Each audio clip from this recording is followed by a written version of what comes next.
So I'm Alison Fawdrey. I am an English lecturer and digital learning technologist at South Staffs College.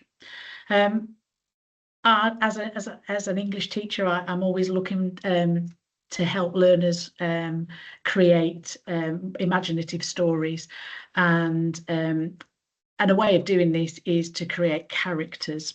So I started my aliens probably about 3 years ago now, sort of when the ChatGPT sort of came to the market, and I was getting my learners to use AI to create images as prompts for their original writing. So I might start off with a sort of talking about how AI works, and perhaps playing a video like this where learners is a quiz. Is it real or is it a cake? So I think if I could just try and just play a little bit for you.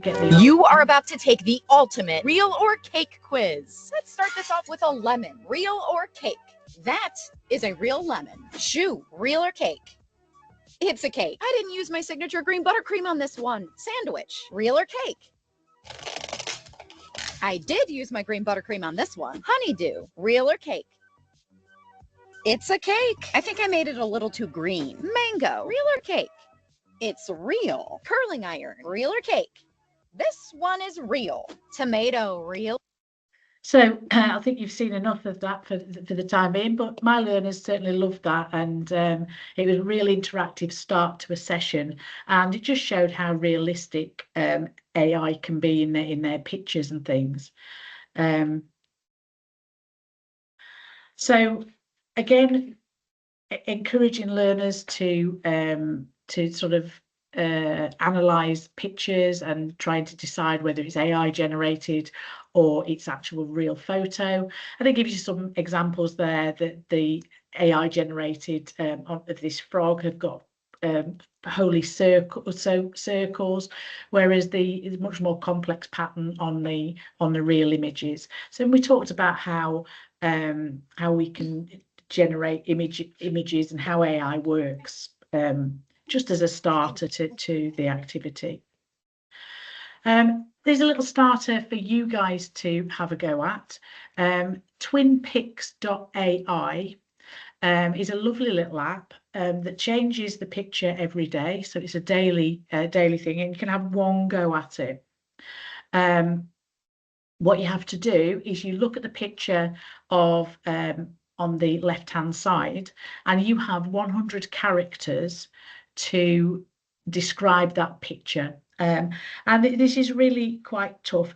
Learners either love or hate this with a passion. There's those that get annoyed because there's only 100 characters, and there's those that get annoyed that there are 100 characters. So it's quite a fun activity, and I'd like you guys, if you can, to have a go at that. So you just type in twinpics.ai to your device. The picture will come up. Type in to the box the image. You don't need to use punctuation. You can use symbols and emojis if that helps you, and you don't need capital letters. And as you'll see on the right hand side, that is my creation from today. So not only does it regenerate the picture that you have described, but it gives you a score, a percentage score as well. So I'm just going to give you a couple of minutes to have a look at that and have a go. And if you can put your scores and maybe your pictures in the chat pane, that would be really good. I'll just give you a couple of minutes. I find it a very nice starter activity, and not something I'd use every week, but it's just nice to jump onto it and to see how people are getting on. Yeah, any scores? See if anyone can beat my 80% this morning, because I'm not at all competitive. Well, if we carry on, you can come back and put your scores in as we go through, and then it leaves a bit more time for questions and things. So it is quite a cool app. I think it's still a little glitchy, but it is certainly gets the learners having to focus how many words they use and how they're actually phrasing the words. So this brings me to my aliens project, and I thought, wouldn't it be really cool to do some imaginative writing using aliens, and for the learners to create their own aliens. I was also involved in a Jisc project last year, which was to do with Copilot generating images. Unfortunately, no sooner had I started the project, but I was taken quite poorly and didn't return to work for 5 months. So I didn't actually finish that project, but this is how it was started. The background here, this is a Padlet that I created. The background is all AI. It's because I'm working at Tamworth today, one of our Tamworth campuses. You will see Tamworth Castle in the background there. These are War of the World inspired tripods, but Copilot won't let you create something that's copyrighted, so it had to be in the style of. So yes, Copilot will not generate images that infringe any copyright restrictions. So we only endorse Copilot as our AI. It's our chosen AI tool at South Staffs. And what I've found over the years of teaching English is our learners do not have a lot of ideas, and they don't often know where to start with a story. So I started this particular session explaining that we were going to use AI to create an alien. And the note here is that we're using AI to help and not to do. We're not getting it to do all the work. So firstly, I asked them to type in a prompt to Copilot, asking it to provide some brainstorming ideas to include in the description. So I wasn't going straight in and asking it to make the character. So it was brainstorming ideas. And it'll come out with ideas like here. So it'll talk about the appearance, and it got the learners to think about skin color and texture, the body shape and the size of it, facial features, any special features. It goes on to abilities and habitats.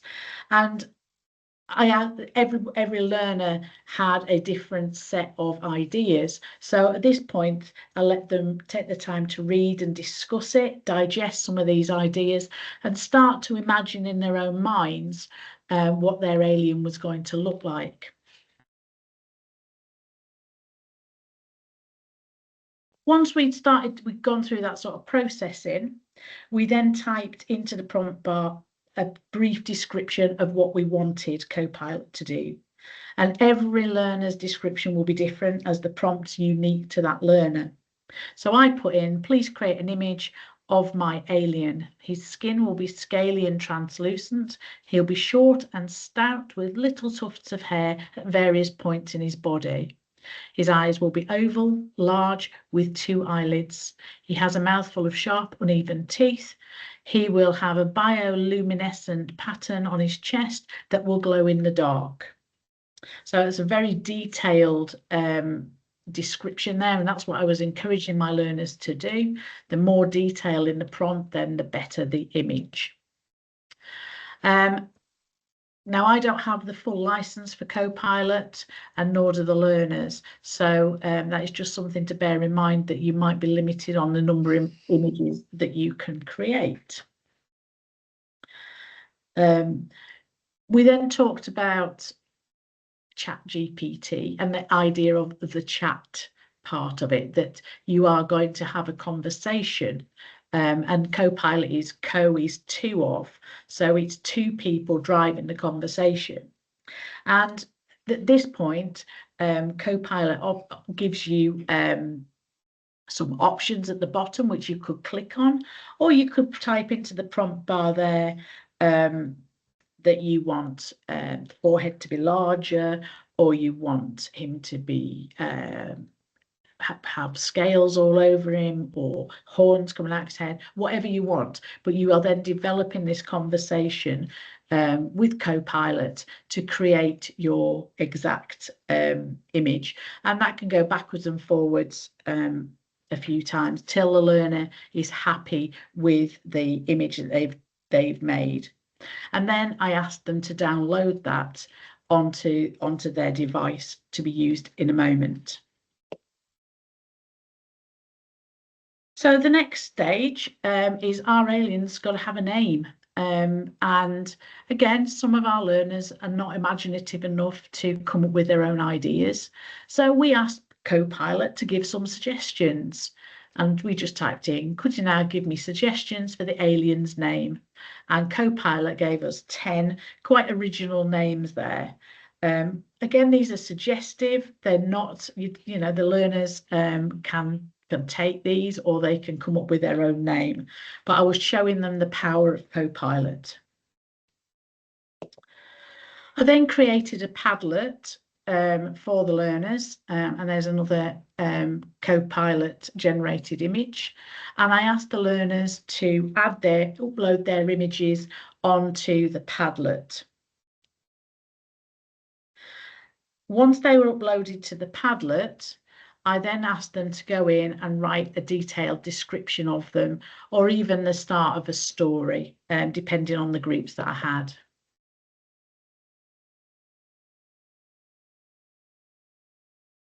Okay, so as you see here, these are some of the 186 aliens that my classes developed this time last year.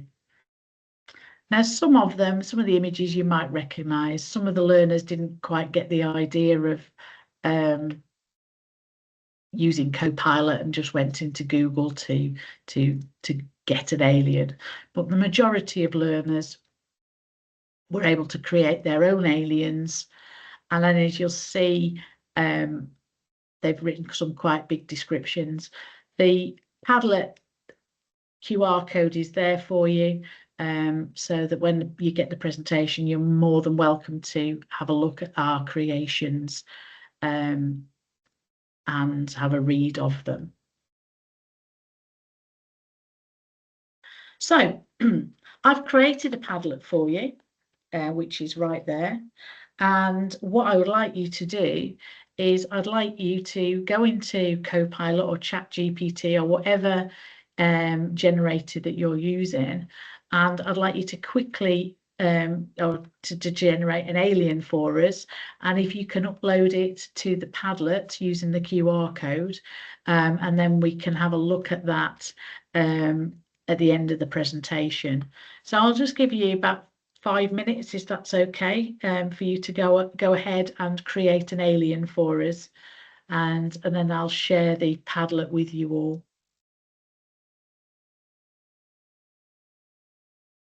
Some absolute brilliant aliens on here. I do like the pink fluffy one. The ones with more than 2 eyes are creepy.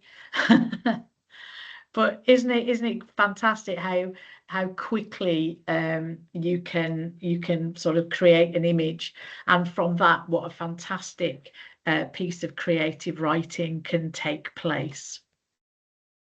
So the next steps would be, if I go back to my PowerPoint, so the next steps would be to give your alien a name. Here's something I created on Canva Code when I started playing with Canva Code.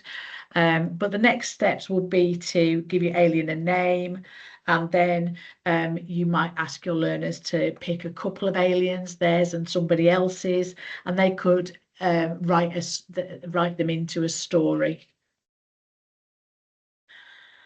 So I don't know about you guys, but I find it incredibly difficult marking hundreds of books a week. I'm seeing probably this year about 120 learners across the week, and I find it incredibly difficult to give them meaningful feedback when they want it, which is immediately. So I've been trialing using AI for feedback as well. So what I did to demonstrate this was to use Copilot to write a story about my alien here, Zogblat. He was the last alien. And then just to prove my point, I actually copied it, so that's my handwriting, into the book. So I could take a photo of the work to load into Copilot. We miss a trick if we're not using AI to give us feedback, give the learners feedback. So what I do is I ask the learners to take a photo of their work, and it can read all kinds of handwriting. I haven't had a learner's handwriting that has broken AI yet. In fact, I use it for a couple of my learners because it can read it better than I can. So again, I asked them to open up ChatGPT or Copilot on their phones. Now, we are a Copilot college, but we also acknowledge that sometimes our learners won't have that on their phones. They're not putting in any personal data, so for that purpose, they could use ChatGPT. So we then upload the work, this photo, into their ChatGPT or Copilot, and then I give them a very specific prompt to use. So they copy this: you are an expert EduCAS English GCSE teacher. The attached works from creative writing section on paper 1. Please give feedback on this work in the format of 2 strengths and 1 even better if. By giving them a very specific prompt, I am controlling the kind of feedback that they are getting in precisely the fact that they're getting strengths and even better ifs. I veer away from getting any AI tool to give learners a grade on their work because I feel it's still unproven, and the exam boards do not allow their rubrics to be uploaded. So I would rather get the learners to get their strengths and even better if. And what I do is I give them a different coloured pen. They write that in their book, so they've got instant feedback and they love it. They're calling you across. Look what I've got. Look what it said about me. So I did this for the piece of writing that AI created, and it's given me there. I've attached there 2 strengths I asked for, really positive strengths, and then even better ifs, and that's something for the learners then to work on. And the learners really appreciate that, because if you're not seeing their books for 2 or 3 weeks, and let's face it, quite a lot of learners are not going to look back and see what you've written about when they did the piece of work 3 weeks ago. It's past its sell-by date. They want instant feedback. So again, I'm just showing it. I've typed in exactly the same into ChatGPT on my phone, and this is the prompt. This is what the prompts, the feedback that it gave. So I regularly use Copilot now for giving feedback on work, and that is my presentation. I hope you've enjoyed it. If you want any further information, or you want to reach out to me, then my email's there at the bottom: alison.fawdrey@southstaffs.ac.uk.